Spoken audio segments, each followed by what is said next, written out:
नमस्कार दोस्तों, द्रोड़ा the पिचन YouTube channel पर आप सभी का स्वागत है। मैं एसके सैनी।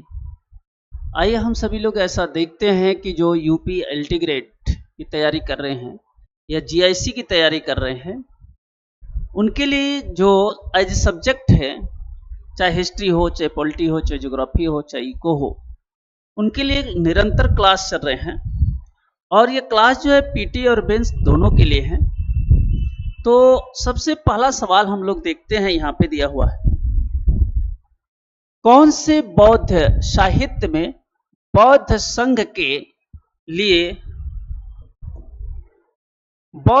के लिए बनाए गए नियमों का वर्णन मिलता है। जो बौद्ध साहित्य है, ये 4 बौद्ध साहित्य है, सुक्त पिटक, विनय पिटक, अभिधम पिटक और बुद्ध चरित्र जो भी है। इसमें किसमें ये गौतम बुद्ध के द्वारा संघ के नियम बनाए गए हैं, संघ के लिए नियम बनाया गया है, ये पूछ रहा है। ये आपका क्वेश्चन बौद्ध और जैन से वाले चैप्टर से है, और बौद्ध वाला क्वेश्चन है, बुद्धिस्ट से क्वेश्चन है। पहला है सुक्त पिटक, दूसरा है विनय पिटक, अभिधम्य पिटक और बुद्ध चरित्र। ठीक है ना। जो नियम बनाया है बौद्ध ने, इन नियमों को उन्होंने विनय पिटक में रखा हुआ है। विनय पिटक में उनके नियम रखे, और सुक्त पिटक, अभिधम पिटक में क्या होगा, इसके लिए हम लोग आगे देखते हैं। यहाँ पे महात्मा बुद्ध का मानना था कि घर का त्याग करने पर ही सच्चे ज्ञान की प्राप्ति होती है। सच्चे ज्ञान की जो प्राप्ति होगी वो घर को छोड़ देने पर ही होगा, घर को त्यागने पर होगा। चाहे वो आपका पढ़ाई लिखाई हो, पढ़ाई लिखाई के बारे में प्रिपरेशन है, तैयारी है, जब तक आप घर से दूर नहीं रहेंगे तब तक संभवतः कम है। ऐसे लोगों के लिए उन्होंने संघ नामक संगठन बनाया था। ऐसे लोग जो घर से दूर रहेंगे, उनका एक ऑर्गेनाइजेशन बनाया, उनको उन्होंने संघ नाम दिया था। ऐसे लोगों के लिए उन्होंने संघ नाम दिया, घर का त्याग करने वाले लोग एक साथ रह सके। संघ में रहने वाले बौद्ध भिक्षुओं के लिए बनाए गए नियम को विनय पिटक में रखा गया। उन्होंने कहा कि जो बौद्ध धर्म में आ रहे हैं वो एक जगह रहेंगे, नियम और कानून रहेगा, उसी नियम और कानून से क्या करेंगे, वो संचालित होंगे, वो विनय पिटक में रखा गया है। देखो, सुक्त पिटक में क्या है, बौद्ध धर्म के उपदेश का संग्रह है। जो बौद्ध ने उपदेश दिया था, उस उपदेशों का जो कलेक्शन है वो सुक्त पिटक में है। और अभिधम्य पिटक में क्या है, बौद्ध धर्म के दार्शनिक सिद्धांत का प्रश्न उत्तर के रूप में वर्णन है। जो अभिधम्य पिटक है, जो उन्होंने फिलॉसफी दिया था कि जो है मध्यम मार्गी अपनाना चाहिए, और इस तरह से जो दिया था, वो उनका फिलॉसफी है, दर्शन है, उसको यहाँ पे अभिधम्य पिटक में रखा। अब एक यहाँ पे रह गया है बुद्ध चरित्र। बुद्ध चरित्र की रचना अश्व घोष नामक विद्वान ने किया था। और बुद्ध चरित्र की रचना किसमें है, संस्कृत भाषा में। बुद्ध चरित्र किस भाषा में है, संस्कृत भाषा में लिखा गया लेख है। इसमें भी बुद्ध के बारे में वर्णन है, इसमें भी बुद्ध का वर्णन है।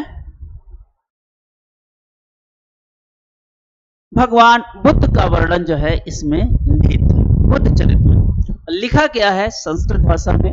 लिखने वाले जो पर्सन है उनका नाम है अश्वघोष। तो अश्वघोष ने बुद्ध चरित्र नामक ग्रंथ लिखा था। बाकी जो है ये 3 आपके एक्सप्लेनेशन बता दिया गया।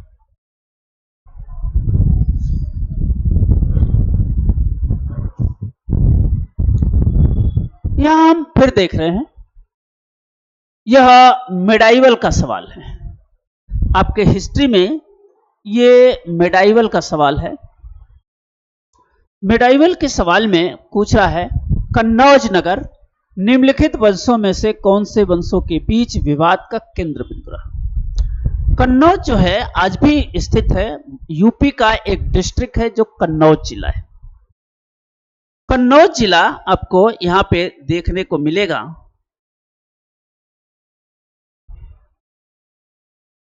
यह यूपी का डिस्ट्रिक्ट है कन्नौज। कन्नौज यूपी में पड़ेगा, कानपुर के आसपास। तो कन्नौज के लिए इसमें से किसके किसके बीच लड़ाई हुई ये पूछ रहा है।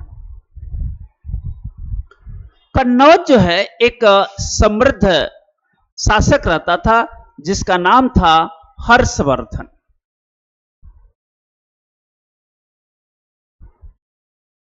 हर्षवर्धन जो है यहां का सबसे प्रतापी शासक था। लेकिन जब हर्षवर्धन की मृत्यु हो जाती है तब इस कन्नौज के लिए जो है 3 शासकों ने आक्रमण किया। एक तो बंगाल में था पाल वंश। पाल वंश जो था वो बंगाल में था। बंगाल का पाल वंश। कर्नाटक और इसके दक्षिण भारत में स्थित इधर राष्ट्रकूट था। राष्ट्रकूट जो है ये दक्षिण भारत का था। अब प्रतिहार जो है मध्य प्रदेश का था। एमपी के आसपास प्रतिहार वंश। उज्जैन कहां है? मध्य प्रदेश में है। मध्य प्रदेश के आसपास ये था। मध्य प्रदेश के आसपास ये 3 शासक थे। तीनों की निगाहें जो है इत्र की नगरी कन्नौज पर पड़ी हुई थी। कन्नौज को इत्र की नगरी कहते हैं। सबसे ज्यादा इत्र जो है प्रोडक्शन इसी कन्नौज में होता है। अब तीनों शासक जो है इस पे आक्रमण किए। इधर का एमपी का जो रहने वाला मध्य प्रदेश का प्रतिहार वंश, पाल वंश और राष्ट्रकूट दक्षिण भारत में रहने वाला है। ये जब पाल वंश इधर से आक्रमण करता था, इधर से प्रतिहार, इधर से राष्ट्रकूट, तीनों ने क्या किया? कन्नौज को पाने के लिए आक्रमण किया और अंत में प्रतिहारों ने अपनी राजधानी बनाई और अंत में प्रतिहार शासक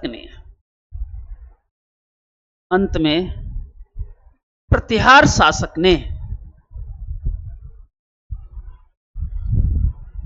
कन्नौज को अपनी राजधानी बनाया। कन्नौज को अपनी राजधानी बनाया।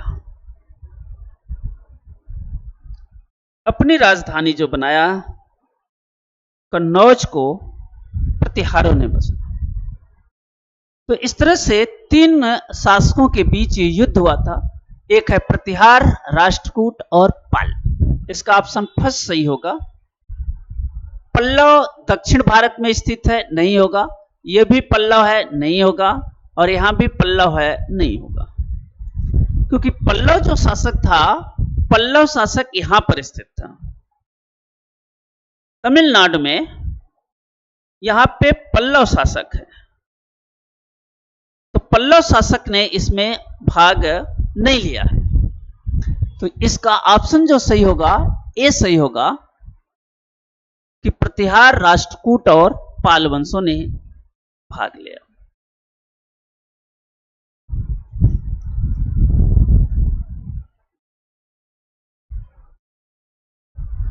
यहां पे कुछ है। उत्तर भारत का अत्यंत प्राचीन एवं प्रसिद्ध नगर कन्नौज है। यह इत्र की नगरी है। इत्र का उत्पादन होता है। उत्तर प्रदेश के फतेहगढ़ और कानपुर के मध्य यह स्थित है। कन्नौज जो है उत्तर प्रदेश के फतेहगढ़ और कानपुर, इसका प्राचीन नाम काव्यकुंज था। कन्नौज का नाम काव्यकुंज था। कुशस्थ और गांधीपुर था। कन्नौज का वैभव 7वीं शताब्दी से शुरू हुआ, जो हर्षवर्धन ने अपनी राजधानी बनाया था। हर्ष के पश्चात कन्नौज पर अधिकार करने के लिए पाल प्रतिहार और राष्ट्रकूट राजवंशों के मध्य त्रिकोणीय संघर्ष 783 ईस्वी से 915 ईस्वी तक चलता रहा। कन्नौज पर हर्ष के पश्चात राष्ट्रकूट, गढ़वाल और प्रतिहारों ने शासन किया। राष्ट्रकूटों ने भी किया, गढ़वालों ने भी किया और जो है प्रतिहारों ने भी किया। क्वेश्चन नंबर अगला,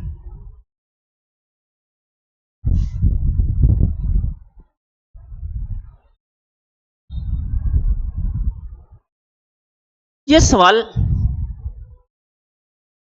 आपका मिस्र के रोसेट्टा, रोसेट्टा क्या है? काले पत्थर है।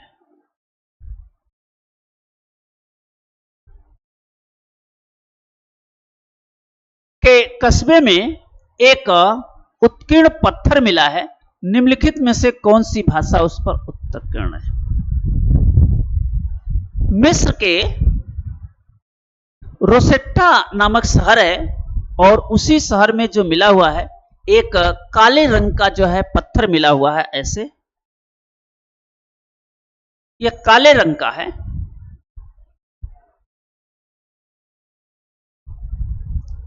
इस पे जो भाषा लिखी गई है वो कौन सी भाषा पूछ रहा है, लिखा गया। तो इसकी भाषा जो है पत्थर पे जो लिखी गई है वह है यूनानी भाषा, और यूनानी भाषा जो होता है ग्रीक और मिस्र दोनों का है।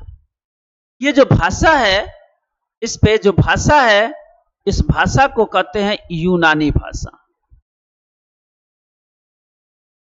इस भाषा का नाम है यूनानी भाषा। यूनानी भाषा में दो हैं, एक ग्रीक और एक मिस्र की भाषा। इस पे है क्या? इस पे जो मिस्र के राजा हैं उनका जो है अभिलेख टाइप का है, जो भारत में अशोक ने काम किया था, पिलर लिखवाया था, अभिलेख लिखवाया था, अपने आदेश लिखाया था, वही काम यहां मिस्र के रोसेट्टा में हुआ था। ये काले रंग का पत्थर है जिस पे उसके आदेश लिखे हुए हैं, राजाओं के आदेश लिखे हुए हैं। अब भाषा इसकी कौन सी है? यूनानी भाषा है। इसकी भाषा यूनानी भाषा है। रोसेट्टा मिस्र के उत्तरी तट पर एक शहर है। यहां से एक उत्कीर्ण पत्थर प्राप्त हुआ है जिसमें 3 अलग अलग भाषाओं में शिलालेख थे। 3 अलग अलग भाषाओं में क्या थे? शिलालेख थे, जिसमें एक ग्रीक यूनानी भाषा, प्राचीन मिस्र दोनों की भाषाएं शामिल हैं। रोसेट्टा एक विशेष दुर्घटना का काला पत्थर का टुकड़ा है। रोसेट्टा क्या है? एक काला पत्थर का टुकड़ा है जो 196 ईसा पूर्व यानी लगभग 2200 वर्ष पुराना है। यह शिलालेख प्राचीन मिस्र की सभ्यता से संबंधित है। यह एक शिलालेख है और यह शिलालेख मिस्र की सभ्यता से संबंधित है। यह शिलालेख किससे संबंधित है? मिस्र की सभ्यता यानी मेसोपोटामिया की सभ्यता। मिस्र की सभ्यता यानी मेसोपोटामिया की सभ्यता से संबंधित है और यह एक प्रकार का शिलालेख है जो मिस्र के रोसेट्टा नामक स्थान पर पाया गया था।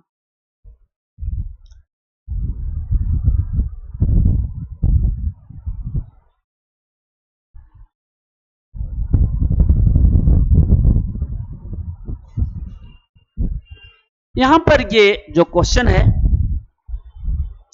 ये आपको मिलाने के लिए क्वेश्चन पूछा हुआ है और सवाल कहां है? चोल राजा राजेंद्र प्रथम दक्षिण भारत में तमिलनाडु में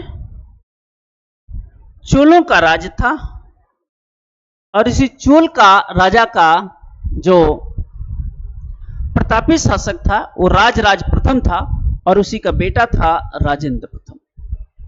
राजराज प्रथम ने क्या किया है? तमिलनाडु में एक स्वयं मूर्ति बनाया, बृहदेश्वर मंदिर बनवाया है जिसमें अभी तक की नंदी की सबसे बड़ी प्रतिमा है।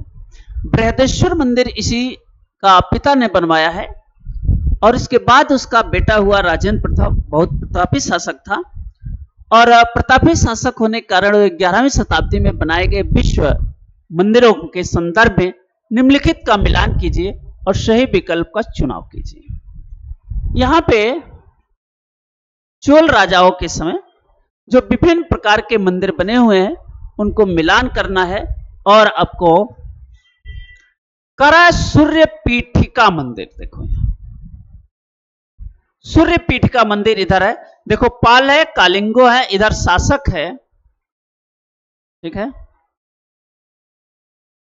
इधर शासक है और यहां पे है मंदिर है, यहां पे मंदिर है। देखो पहला मंदिर है ऐसे सन पीठिका मंदिर। अब ये पालो ने बनवाया है, कालिंगो ने बनवाया है कि ईस्ट पूर्व चालुक्यों ने बनवाया, इधर यह पूर्वी चालुक्यों ने बनवाया है, यहां पर है, इसे कहते हैं पूर्वी चालुक्य। पूर्वी चालुक्यों ने बनाया है। काली की मूर्ति है, चालुक्यों से है। अब ये बताना है यहां पर 1 2 3 4 है, यहां पर 1 है, 2 है, 3 है, 4 है और इन चारों को मिलाना है। देखो सूर्य पीठिका जो मंदिर बनाया है वो चालुक्यों की है। नंदी की मूर्ति जो मिली हुई है वो पूर्व चालुक्यों की बनी हुई है। पूर्वी चालुक्यों का मतलब अभी बताए थे, राजेंद्र प्रथम का जो है बेटा पिता था, बृहदेश्वर मंदिर का निर्माण जो है कराया हुआ है। इसके बाद भैरव की एक प्रतिमा मिली हुई है और भैरव की प्रतिमा जो बनवाया है कालिंगो ने बनवाया है और एक ही बचा काली की मूर्ति। काली की मूर्ति कहां है? पालसत। आज भी जानते हैं सबसे बड़ी काली की जो मूर्ति है वो कहां है? कोलकाता में है और कोलकाता में काली की पूजा होती है। और कोलकाता में शासक कौन था? पालो का था। तो पालो ने क्या किया था? कोलकाता में एक बड़ी मूर्ति बनवाया है, काली की मूर्ति। तो इस तरह से आपको मिलाना है और मिलाने के लिए आपको डी ऑप्शन सही आएगा। देख लेंगे, इस तरह से आपको मिलाना है और मिलाने के लिए आपको डी ऑप्शन सही आएगा। आ गया? आगे बढ़ते हैं हम लोग।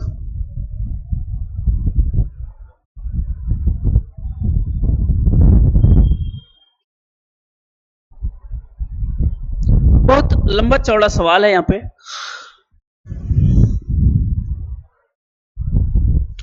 सत्रहवीं और 18वीं शताब्दी में सिखों के बारे में क्या कथन है? ये देखो कौन सा कथन सत्य नहीं है। नहीं का मतलब क्या बताना है आपको? गलत बताना। इन चारों ऑप्शन में गलत बताना है कौन सा है। इन चारों ऑप्शन में आपको बताना है कि कौन सा ऑप्शन क्या है गलत है। सवाल पढ़ेंगे। सिखों ने अपने आप को पहले जत्थों में और बाद में मिसलों में संगठित किया। बहुत सही है। पहले जत्था थे, फिर ये शुक्र चकिया मिसल के थे लोग और उसी के रणजीत सिंह हो गए और रणजीत सिंह के बाद जो है बाद में होगा। तो ये जत्थे में थे और फिर मिसल में हो गए और एक है शुक्र चकिया मिसल। शुक्र चकिया मिसल था और इसी शुक्र चकिया मिसल का महाराजा रणजीत सिंह थे। महाराजा रणजीत सिंह इसी शुक्र चकिया मिशन के थे। तो सिखों ने अपने आप को पहले जत्थों में और फिर क्या किया? उसमें मिसलों में डिवाइड किया। एकदम बात सही है, ये भी बात सही है। उनकी संयुक्त सेनाएं दल खालसा कहलाती हैं, ये भी सही है। राखी व्यवस्था के तहत उन्होंने मुसलमानों से उनकी उपज का 20% कर के रूप में संरक्षण प्रदान किया, ये भी बात सही है। इन्होंने क्या किया था? राखी व्यवस्था अपनाया था। राखी व्यवस्था में क्या हुआ था? मुसलमानों से उन्होंने क्या लिया था, 20% टैक्स लिया था। यह भी बात सही है। गुरु गोविंद सिंह ने खालसा को इस विश्वास के साथ प्रेरित किया कि उनके भाग्य में शासन करना था, राज करेगा खालसा। यह स्टेटमेंट किसका है, अलग से क्वेश्चन पूछ सकता है। यह स्टेटमेंट गुरु गोविंद सिंह का है। गुरु गोविंद सिंह ने कहा था अब राज करेगा खालसा। तो डी भी सही है, इसमें ए भी सही है, बी भी सही है, सी भी सही है, डी भी सही है, चारों सही है। और यहां हमसे पूछा है नहीं, इसलिए ये चारों ऑप्शन क्या है, गलत। चारों ऑप्शन आपके गलत है, डिसमैच करते हैं। यहां पे जो है ये चारों ऑप्शन जो है सही है सिख धर्म के लिए। सिख धर्म की स्थापना गुरु नानक देव ने किया था तलवंडी में। और स्वर्ण मंदिर जान रहे हैं कि आज पंजाब में स्थित है। तो ये सारे वाक्य चारों के चारों सही है, इनमें से कोई भी गलत नहीं है। यहां पर देखेंगे डेट वाइज कुछ आपके लिए लाया गया है। 17वीं शताब्दी के दौरान सिख एक राजनीतिक समुदाय के रूप में गठित हो गए। गुरु गोविंद सिंह ने 1699 ईस्वी में खालसा पंथ की स्थापना किया था। यह अलग से भी क्वेश्चन आता है कि खालसा पंथ की स्थापना किसने किया था, गुरु गोविंद सिंह ने किया था। 1708 ईस्वी में गुरु गोविंद सिंह की मृत्यु के बाद बंदा बहादुर के नेतृत्व में खालसा ने मुगल सत्ता के खिलाफ विद्रोह किया। गुरु गोविंद सिंह की मृत्यु हो जाती है 1708 ईस्वी में। और गुरु गोविंद सिंह की मृत्यु हो जाने के बाद 18वीं शताब्दी में कई योग्य नेताओं ने नेतृत्व में सिखों ने अपने आप को पहले जत्थों में और बाद में मिसलों में संगठित किया। इन जत्थों और मिसलों की संयुक्त सेनाएं दल खालसा कहलाती थी। दल खालसा में इन जत्थों और मिसलों के लोग थे। सिखों ने राखी व्यवस्था स्थापित की थी, जिसके अंतर्गत किसानों से उनकी उपज का 20% कर के रूप में लेने के बदले में उन्हें संरक्षण प्रदान किया जाता था। गुरु गोविंद सिंह ने खालसा को प्रेरित किया था और शासन करने के लिए भाग्य में है, राज करेगा खालसा। तो ये चारों स्टेटमेंट सही है, उसके कोई गलत नहीं है, इसलिए सारे ऑप्शन उसके गलत हैं। यहां पर भी हम देखेंगे वीर शैव आंदोलन की स्थापना किसने किया था। वीर शैव आंदोलन, देखिए भारत में भक्ति मार्ग का उदय हुआ। भारत में भक्ति मार्ग का उदय होता है जब भारत में जो समाज है, भारतीय समाज, भारतीय समाज जो है 4 भागों में बटा हुआ है। ब्राह्मण, उनके नीचे क्षत्रिय, उसके नीचे वैश्य और सबसे नीचे शूद्र। निचले तबके की जात की है शूद्र। इनको समाज में सबसे निचले तबके का रखा गया है।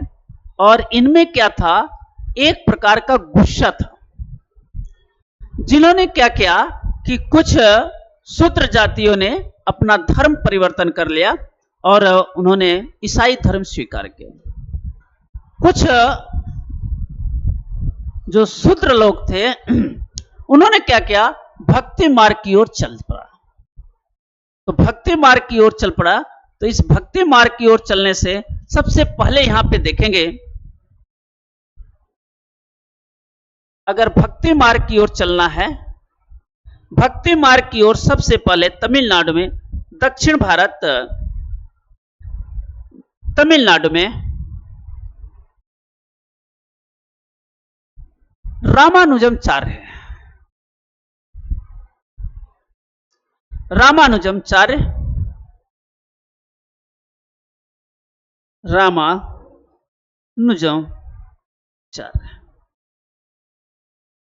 दक्षिण भारत में इन्होंने भक्ति मार्ग को अपनाया था ये भी निम्न तबके के लोग थे। जो जो भक्ति उत्तर भारत से दक्षिण, अच्छा इधर कर्नाटका में,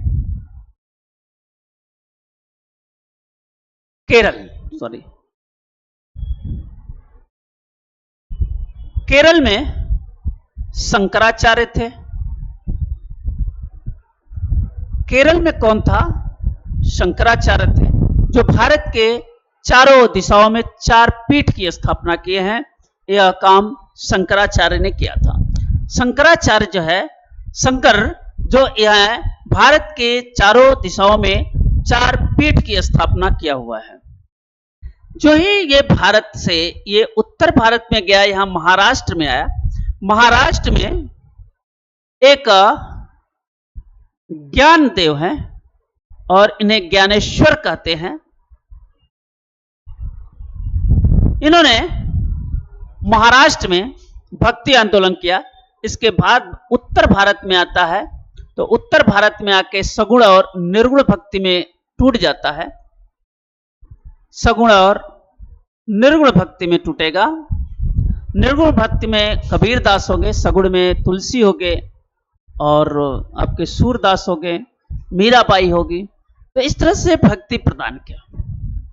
तो रामानुजाचार्य दक्षिण भारत में है, शंकर केरल में शंकराचार्य जिसे नाम से प्रसिद्ध है, 4 पीठ की स्थापना किया था। ज्ञानेश्वर एक है बसवन्ना। बसवन्ना जो है ये कर्नाटक है। कर्नाटक में बसवन्ना ने कर्नाटक में एक लिंगायत समुदाय की स्थापना किया था। लिंगायत धर्म की स्थापना किया था बसवन्ना ने। कर्नाटक में उन्होंने लिंगायत समुदाय की स्थापना किया था। लिंगायत समुदाय के आज भी लोग हैं कि वो अपने डेड बॉडी को जलाते नहीं है, वैसे ही खुले मैदान में फेंक देते हैं। न उसको दफनाते हैं न जलाते हैं, बल्कि एक तीसरा मार्ग अपनाते हैं, जैसे पारसी लोग अपनाते थे। उनको जो है क्या करते हैं, एज इट इज फेंक देते हैं, जिसमें क्या होते हैं कुछ जीव जंतुओं के पेट भर जाए वो खाते हैं। तो लिंगायत समुदाय जो है कर्नाटक में था और इसी की स्थापना जो है बसवन्ना ने किया था। वीर शैव की स्थापना, इसे वीर शैव भी कहते हैं, बसवन्ना ने किया था। इसी लिंगायत समुदाय को वीर शैव आंदोलन भी कहते हैं। इसका जो सबसे सटीक ऑप्शन होगा ये बी ऑप्शन होगा, बसवन्ना।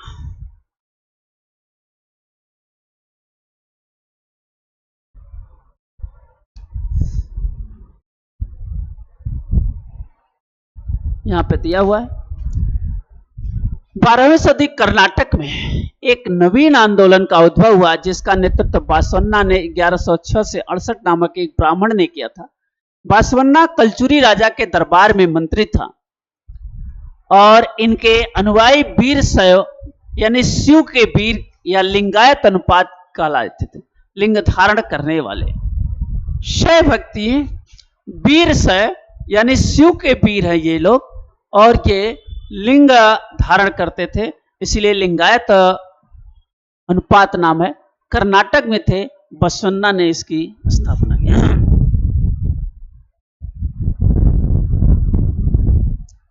यहां भी एक सवाल है, शेड्यूल ट्राइब्स जातियों से है। भारत में निचले तबके में, सबसे निचले तबके में शेड्यूल ट्राइब्स आती है, आदिवासी आती हैं। इसे हम एसटी के नाम से जानते हैं। इनका पूरा जीवन जो है वन यानी जंगलों पर निर्भर रहता है, जंगलों पर निर्भर होता है।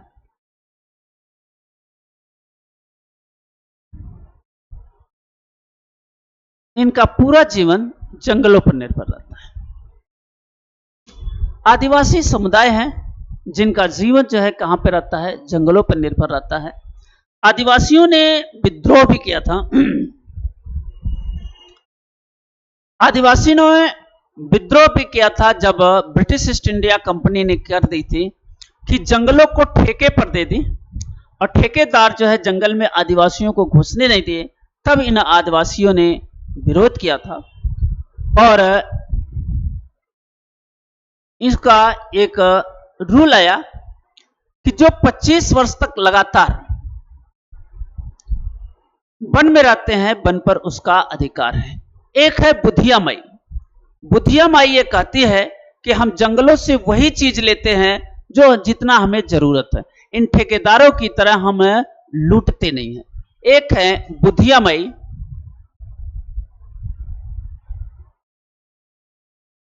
बुधिया माई कहती हैं कि हम जंगलों से उतना ही लेते हैं, हम जंगलों से उतना ही लेते हैं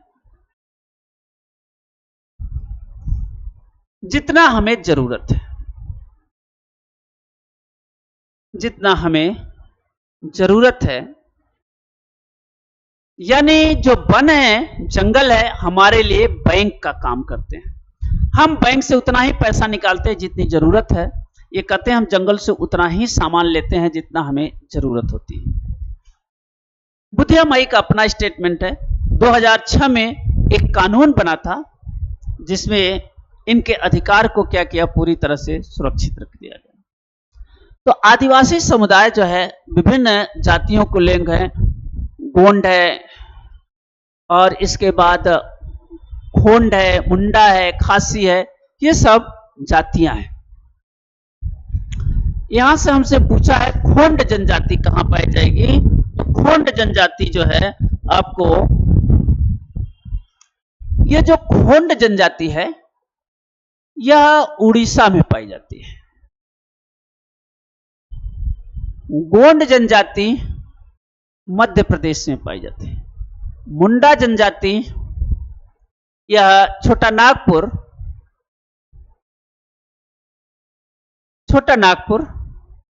जिसे हम आज झारखंड कहते हैं, वहां पे पाई जाती है। और गारो खासी जयंतियां यह पूर्वोत्तर भागों में होते हैं, पूर्वोत्तर भागों में है, नॉर्थ ईस्ट वाले क्षेत्रों में। गारो खासी जयंतियां वहीं पर तीनों पाए जाते हैं। तो उड़ीसा में जो पाई जाने वाली है जनजातियां, यह क्या है, खोंड जनजाति है।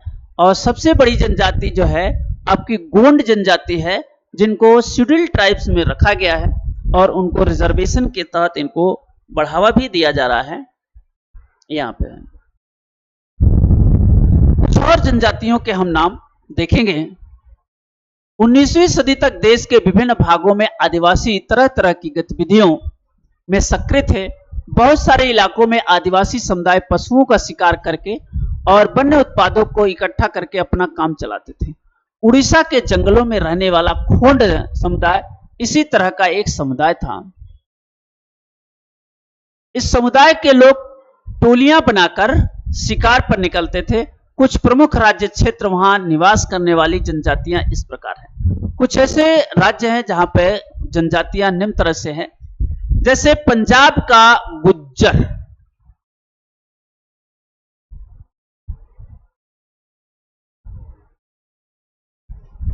लबाड़िया आंध्र प्रदेश में, कुल्लू और कश्मीर में गद्दी समुदाय, बकरवाल कहां पाए जाएंगे, ये कश्मीर में पाए जाएंगे, कश्मीर में बकलवार। और मुंडा जो है छोटा नागपुर में पाए जाएंगे। छोटा नागपुर में मुंडा जनजातियां पाई जाती हैं। इस तरह से आप तैयारी कर सकते हैं। प्री और मेंस दोनों की तैयारी आप आसानी से कर सकते हैं। आज ये इतना ही। इसके बाद हम लोग देखते हैं मेंस के लिए आपको क्या लिख के दिखाना है। मेंस में काफी आप लोगों का अच्छा रिजल्ट आ रहा है, काफी बच्चों ने अच्छा परफॉर्मेंस करा है, लेकिन उसमें सुधार की जरूरत है। तो आप लोग भी जुड़े रहिए। जैसे एक सोनाली है और एक मोनिका है, एक जो है मोहन है, एक राधे श्याम है। कई बच्चे ऐसे हैं जो जुड़े हुए हैं, ढेर सारे। और उन्होंने अपने लिख करके मेंस के आंसर राइटिंग दिखा रहे हैं। और आप भी जुड़िए और अपने मेंस के आंसर राइटिंग को लिखिए और दिखाइए। आज का जो क्वेश्चन है वो भारत में भक्ति आंदोलन, भारत में भक्ति आंदोलन पर टिप्पणी कीजिए, पर टिप्पणी कीजिए। भक्ति आंदोलन के बारे में आपको टिप्पणी करना है और 250 वर्ड में लिखना है, ज्यादा बड़ा नहीं लिखना है। 250 वर्ड में लिख करके आपको भेज देना है इसी नंबर पर।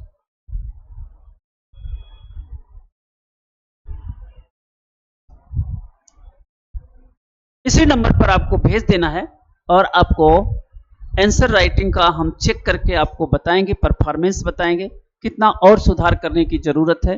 ये सारे क्लासेस आपके चल रहे हैं, आप इसका फायदा उठाइए। कल फिर मिलेंगे, तब तक के सभी लोगों के लिए धन्यवाद।